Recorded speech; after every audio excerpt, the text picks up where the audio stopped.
გადაცემას შაბათის ფორმულას ექსკლუზივით ვხსნით. Როგორ აქცია ბიძინა ივანიშვილმა საქართველოს სანქცირებული რუსი ბიზნესმენების სარბიელად და თავშესაფარად.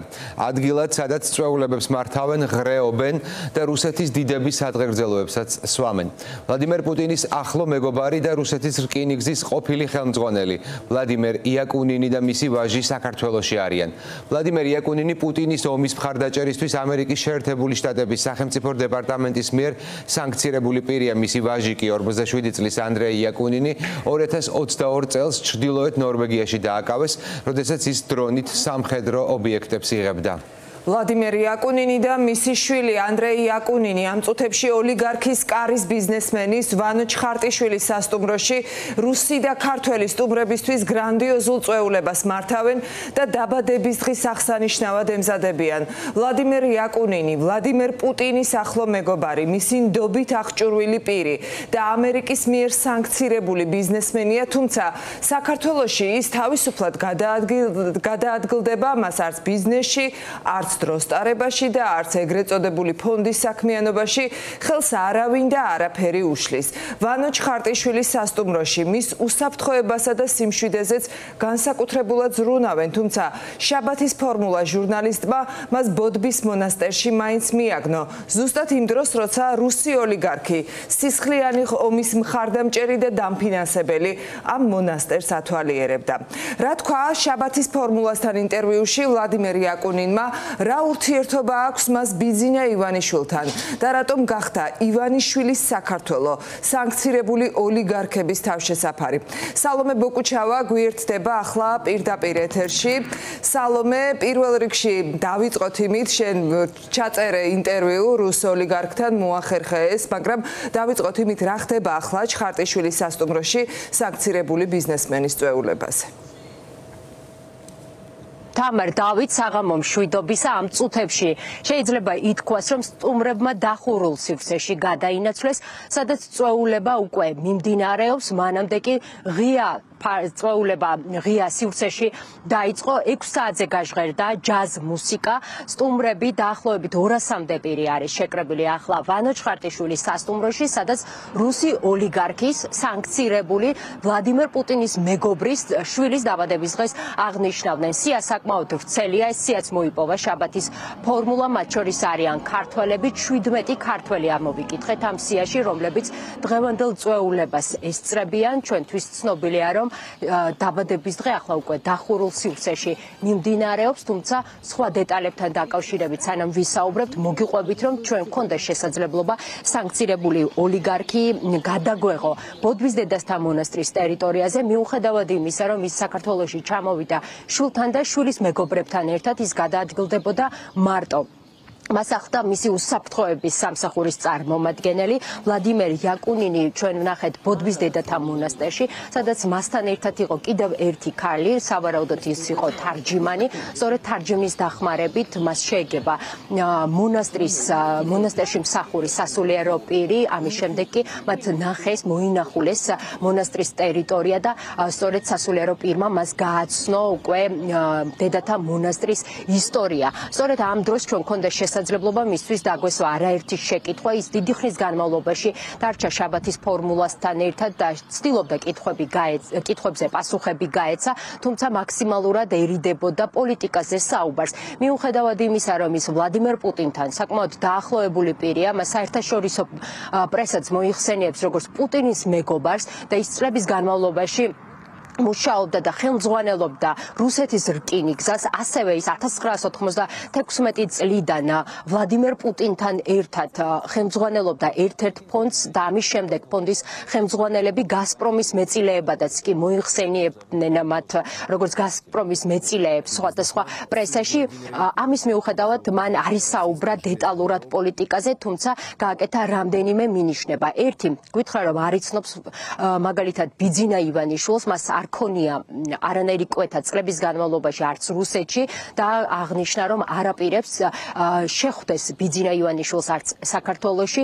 ამბობს, რომ მას ყავს არაერთი მეგობარი საქართველოში, მაგრამ არა ქართული ოცნების წევრები, მათზე საუბარი პრინციპში მან არც ისურვა, ასევე აირი და კითხვა ვლადიმერ პუტინთან და მასთან არსებულ მეგობრობასთან დაკავშირებული, თუმცა არც უარყო რომ ის მეგობრობს რუსეთის ფედერაციის პრეზიდენტთან, ოკუპანტ პუტინთან და მისი განცხადებით რუსეთი და საქართველო არ არიან მტრები და საქართველოს უნდა ერჩივნოს არა ორი ახალი მეგობარი, арамет ძველის შენარჩუნება. Что вы думаете насчет отношений Грузии, России с картой ურთიერთობას? Я приехал не поэтому. То, что фонд Андрея Первозванного делал и делает для людей православных, в Грузии известно, фонд существует уже более 30 лет. И поэтому для меня посещение вот этого монастыря это такое же посещение православной святыни, как Могила. Точно так же, как и в России. მე ვერ განში და ვერ ვიმსჯელებ ამაზე. ჩვენს ერებს შორის ბევრი საერთო, ბევრი ტრაგიკულიც, ამავ დროს ნათელი წარსულიც. რამდენი ქართველი დაიღუპა სამამულო ომში. ჩვენ პატივს მივაგებთ მათ სულებს, პატივს მივაგებთ მსხვერპლებს და როგორც წესიერი და მორწმუნე ადამიანები, ამას არასდროს დავივიწყებთ. კიდევ ერთხელ გეტყვით, ის რასაც ფონდი აკეთებს, დამყარებულია ერთობაზე და არასოდეს წინააღმდეგობაზე. დღეს ჩვენ ფონდთან ერთად ვიბრძვით საქართველოსთვის, თავისუფლებისთვის, ადამიანის უფლებებისთვის.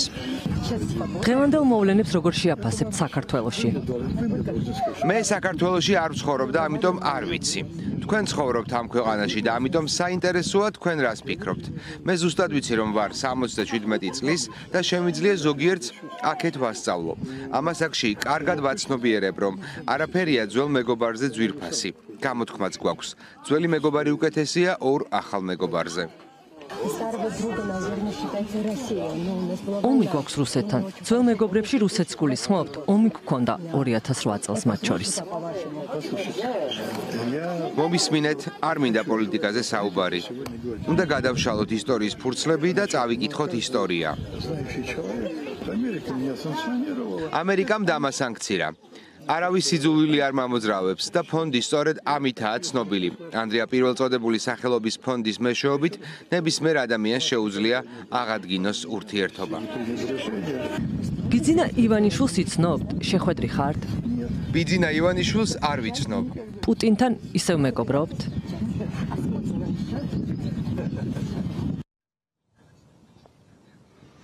ამ წუთებში ბიძინა ივანიშვილის ბიზნეს პარტნიორის ჩხარტიშვილის სასტუმროში ნამდვილი წვეულება იმართება, სადაც 200-მდე სტუმარი არის შეკრებილი, 102 ჯავშანი ვნახეთ. ჩვენ სტუმრების სია სწორედ 102 ნომერში არის გადანაწილებული. წვეულება 6 საათზე დაიწყო, მუსიკაც სწორედ ამ დროს გაჟღერდა. ჩვენი ინფორმაციით პრო საუნდი აფორმებს ტექნიკურად ხელმძღვანელობს ამ ღონისძიებას. ჩვენ ცადეთ ამ კომპანიასთანაც დაკავშირება, თუმცა სატელეფონო ზარებს არავინ პასუხობს. წვეულება კი ვლადიმერ იაკუნინის შვილის დაბადების დღეს ეძღვნება. ის დაბადებულია 5 აპრილს, თუმცა მამისვე განცხადებით შვილის დაბადების დღის წვეულებისთვის დღევანდელი დღე აირჩა სიღნაღში. ეს გახლავთ სასტუმრო ბოდბის ტერიტორია, სადაც სამზადისი დილის 10 საათიდან დაიწყეს. ჩვენ გქონდა შესაძლებლობა ეს სამზადისიც გადაგვეღო. მე და ჩემმა ოპერატორმა ვნახეთ როგორ ემზადებოდა ვანო ჩხარტიშვილის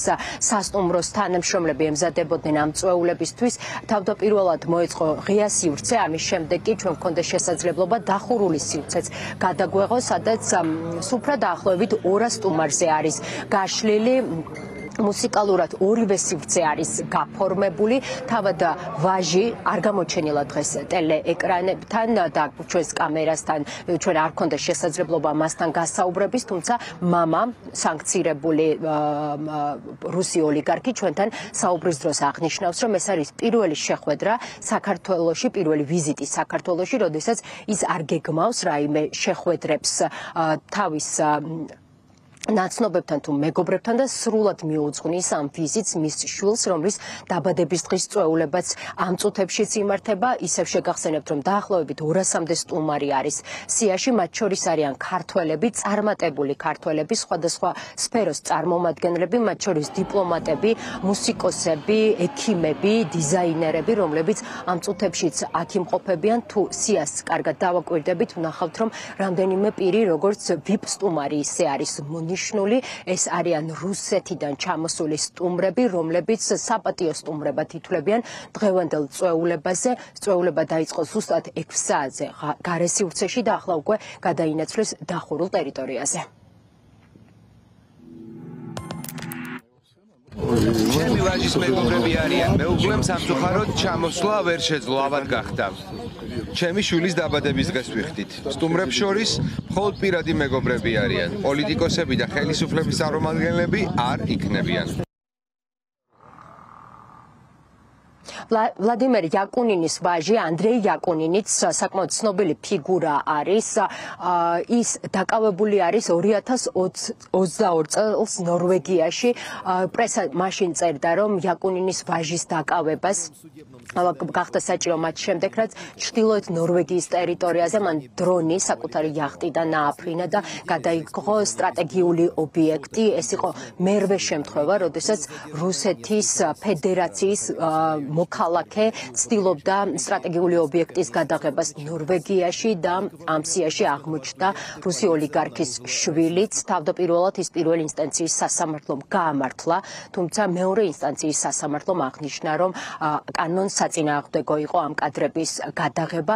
მისი ვაჟი ასევე არის არაერთი კომპანიის დამფუძნებელი, რომელიც საქმიანობს როგორც ევროპაში, ასევე რუსეთის ფედერაციაში და მის სახელს უკავშირდება რუსეთის პრეზიდენტის საპრეზიდენტო სასახლის რესტავრაციის საქმე, რა დროსაც კულტურული მემკვიდრეობის ძეგლი, ეგრეთ წოდებული ლომები იქნა დაზიანებული. ასევე მნიშვნელოვანია ის საკითხიც, რომ იაკუნინის ვაჟი არის კაცი, რომელიც რუსეთის მიერ უკრაინის ტერიტორიაზე შეჭრის შემდეგ იაკუნინის შვილმა კრიტიკა დაგმო რუსული პოლიტიკა და აღნიშნა, რომ ვლადიმერ პუტინისთვის მას მხარი არასდროს დაუჭერია და მისთვის მიუღებელია ომი უკრაინის მიწაზე.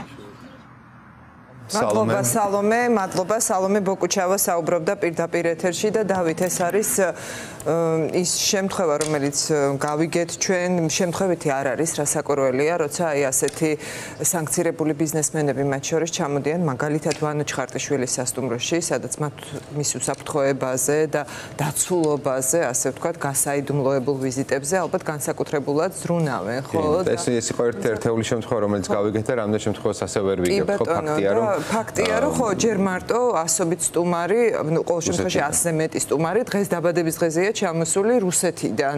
ვინ არიან ეს ადამიანები, ამის გადამოწმება და ზუსტად გარკვევა არიან ისინი სანქცირებულები, დარღვეული აქვს თუ არა ოკუპაციის კანონი, ეს მოკლე დროში შეუძლებელია, მაგრამ რომ გქონდეთ პრობლემას არავინ არ შეუქმნით, ეს არის მაგალითად გერმანიიდან, საფრანგეთიდან, ევროპის სხვა ქვეყნებიდან ჟურნალისტებს თავისუფალ ადამიანებს არ უშვებენ და უკან აბრუნებენ, თუმცა ტექსტის დასაწყისში აღნიშნა, რომ სამწუხაროდ ივანიშვილმა სწორედაც რომ რუსი ოლიგარქებისთვის შექმნა სასათბურე პირობები და ამას ხელს უწყობს უკვე უწყობენ ის ბიზნესმენები, რომლებიც მაგალითად არ ვიცი, თუნდაც აი სასტუმრო, რომელიც სრულად დათმობილი აქვს ახლა რუსებს. საუბრობთ პირობებია, ყველა გაგებით, აბსოლუტურად ყველა მნიშვნელობით არ გულისხმება აქ მხოლოდ სასტუმრო, სასათბურე პირობები აქვს მათ იმისთვისაც, რომ თავის აი ეს შავბნელი ფული რეცხონ და ათეთრონ სწორედ საქართველოს გავლით, ხო ეს და მოკლედ მადლობა სალომე ბოკუჩავას და მიშა მარტაშვილს, ისინი მუშაობდნენ ამ რეპორტაჟზე და პირდაპირ ეთერში გვერდებოდნენ სიღნაღიდან.